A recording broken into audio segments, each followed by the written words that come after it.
ये सिद्ध बाबा की गुफा मानी जाती है।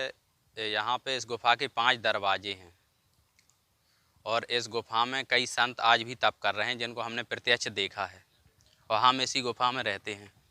क्या करते हैं आप इस गुफा में? यहाँ पे हम ईश्वर का भजन करते हैं, बस अपना जो तप चल रहा है ईश्वर के दर्शन के लिए, ईश्वर के चरणों में प्रीति बनी रहे उसके लिए हम इस गुफा में आए थे प्रत्यक्ष दर्शन के लिए।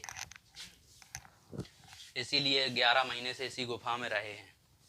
इस गुफा में तो पानी आ जाता होगा बाबा जी? तो पहले जब पानी आ गया था तो हम 3 महीने बाद गुफा का जो उस साइड द्वार है, नरसिंह भगवान का मंदिर है जहाँ पे अवतार हुआ था नरसिंह, वहाँ पे हम पहुँच गए थे।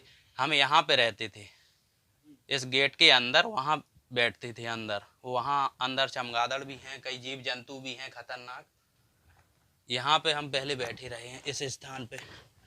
ये हमने दरवाज़ा ऐसे बंद करके, ये पर्दा भी डला है, पर्दा डाल के हम यहाँ पे भजन करते थे। चमगादड़ हैं अंदर, कई सांप बिच्छू बिस्खापर सारे जीव हैं अंदर। अच्छा, तो जैसा आप नीचे बता रहे थे यहाँ पे कई संत रहते हैं, क्या है? हाँ, ये संत जो, ये संतों की ही गद्दी है, अंदर आज भी संत रहते हैं। तो इतनी पतली जगह में कैसे रहते होंगे संत? वो तो 2,500 हजार साल पुराने हैं, किसी के 50 फीट के बाल हैं, सिद्ध बाबा के नाम से जिनकी पूजा होती है। और कई संत हैं अंदर जिनसे हमारा भी संपर्क सदा है। कई गांव के लोगों ने भी कई बार उनसे मुठभेड़ हुई है रात में तो देखा है। तो कई ऐसे प्रमाण मिले हैं और हमें भी मिले हैं, क्योंकि हम तो गुफा में ही रहे हैं। तो ये लोग 3 बजे रात में निकलते हैं और नदी में स्नान करके जाते हैं, लेकिन हर किसी को नहीं दिखते हैं। बिरले लोग ही हैं गांव में 2-4 जिनको ये दिखे हैं, या हम आए हैं 11 महीने से रह रहे हैं तो हमें दिखे हैं। हमने यहीं पे देखा था उनको लेटे हुए। तो आप डरे नहीं उन्हें देखकर? हमें इसलिए डर नहीं लगा क्योंकि हम मृत्यु का भय त्याग करके ईश्वर के दर्शन के लिए ही आए थे। क्योंकि इस स्थान पे कोई रुक नहीं पाता है रात्रि भर भी। जिन पर उनकी कृपा हो, नारायण की कृपा हो, वही यहाँ पे रुक पाएगा, जो मतलब ईश्वर के दर्शन या भजन के लिए ही आया होगा। फर्जी आदमी कोई नहीं रुक सकता यहाँ पे, क्योंकि इतने जानवर हैं वही सता देंगे, इतने भूत प्रेत हैं, देवी देवता हैं, विचरण करते हैं रात भर। तो आप जब यहाँ पर रहते हैं तो आपको क्या गतिविधियाँ मिलती हैं? यहाँ अंदर गुफा के जो रहस्य हैं वो उन्होंने हमें सब बताए हैं, लेकिन बताना मना है, तो इसलिए हम किसी से कहते नहीं हैं। बाकी यहाँ पे आवाज़ें आती हैं, पहाड़ से पत्थर गिरते हैं अपने आप, कई सांप बिच्छू निकलते हैं, बिस्खापर जहरीले जीव यहाँ पे निकलते हैं। कई देवता परिक्रमा भी करते हैं रात में, लेकिन सबको दिखाई नहीं देते। ये इतना खतरनाक एरिया है कि रात शाम को 6 बजे के बाद यहाँ आदमी आना पसंद नहीं करता है। नदी में से नहाने की आवाज़ आती है, उछलने कूदने की आवाज़ें आती हैं। बहुत खतरनाक एरिया माना जाता है इसको। आप जो पानी वगैरह कहाँ पीते हैं और खाना क्या खाते हैं? पहले तो हम फलाहारी ही रहे हैं, 8 महीने हमने कुछ नहीं खाया, ईश्वर के लिए रहे हैं। तो पहले लोगों को पता भी नहीं था, तो हम यहाँ पे जो रहे हैं तो केवल पानी पी के ही रहे हैं। फिर थोड़े दूध की व्यवस्था हुई, जैसे ही लोगों को पता चला गुफा में कोई आया है भजनानंदी, तो धीरे धीरे हमारी व्यवस्थाएं बढ़ी। बाकी 2-3 महीने हमारे काफ़ी कष्ट में गुजरे, हमने बेतवा का पानी पी के ही काम चलाया है। लेकिन इन्होंने सामर्थ्य दी, इसके कारण इस स्थान पे रुक सके। तो यहाँ आरती भी होती है? हाँ, सुबह शाम यहाँ पे आरती भी होती है। किसकी आरती होती है? सिद्ध बाबा की। जो अंदर संत हैं उनको सिद्ध हो गए हैं, इसलिए उन्हें सिद्ध बाबा के नाम से पुकारा जाता है।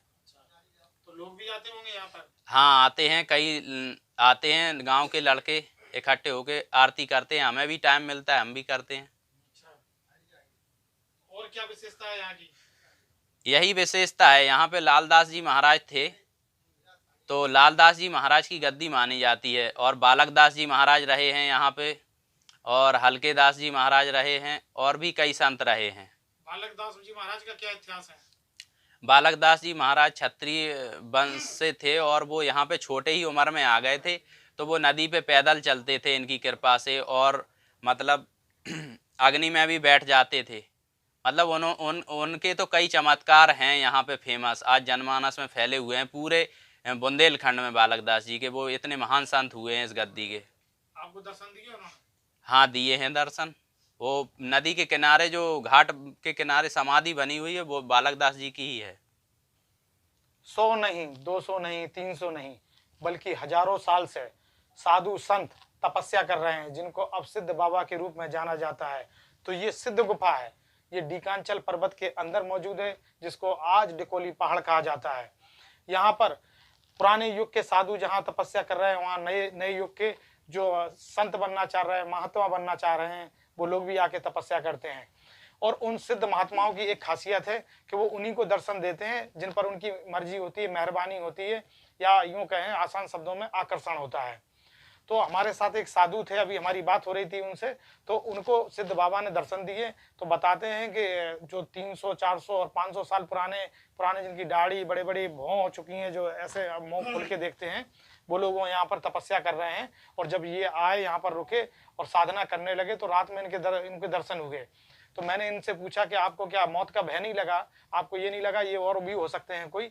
तो बोले मुझे ऐसा कुछ नहीं लगा, और बल्कि मैं तो अपनी मतलब मृत्यु का भय खत्म करके आया हूँ यहाँ पर। तो इनका, जैसा कि पुजारी जी बाबा जी का कहना है कि ये लोग जाकर सुबह 3 बजे उठते हैं, 3 बजे उठकर फिर बेतवा नदी में स्नान करते हैं। स्नान करने के बाद फिर यहाँ समाधि लेते हैं और दिन में दिखाई नहीं देते हैं, और रात के समय और फिर दिखाई देते हैं। बल्कि यहाँ से बेतवा नदी से अजीब गरीब आवाज़ें आती हैं, अजीब अजीब, और किसी के नहाने की आवाज़ आती है, कहीं मतलब ऐसे इन्हें महसूस होता है जैसे बुरी आत्माएं वगैरह हैं। तो यहाँ पर बताते हैं जो गांव वाले हैं, डिकोली पास में गांव है और तमाम आसपास गांव हैं यहाँ पर, और वो गांव वाले यहाँ पर आते नहीं हैं, क्योंकि उन्हें बताते जैसे सूर्य अस्त होता है तो उन्हें यहाँ डर का माहौल लगने लगता है। ऐसे में संत महात्मा आकर यहाँ पर दर्शन करते हैं और तपस्याएं करते हैं और सिद्धियां प्राप्त करते हैं। सिद्धियों का सिलसिला आज भी जारी है। यह गुफा डर, दहशत और धर्म आस्था से जुड़ी है। इसकी हम पुष्टि नहीं करते, क्योंकि हम साइंस को मानने वाले लोग हैं।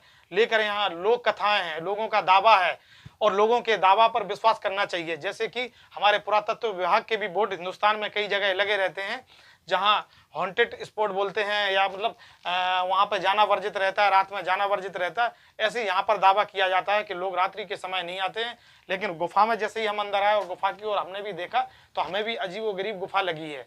इस गुफा का अंदर बताते हैं काफी दूरी तक प्रवेश है, लेकिन ना मैंने अंदर घुस के देख पाई इस गुफा को, क्योंकि चमगादड़ वगैरह है अंदर, तो जाने में मैं मतलब नहीं पहुंच सकता उस जगह, क्योंकि मुझे यहाँ का इतिहास मालूम नहीं है और सुरक्षा की दृष्टि से ठीक नहीं है। ऐसे ही हम कथाएं और बुंदेलखंड के अजीब और गरीब स्थानों पर लेकर चलेंगे। रामनेश यादव, द दर्पण न्यूज, झांसी।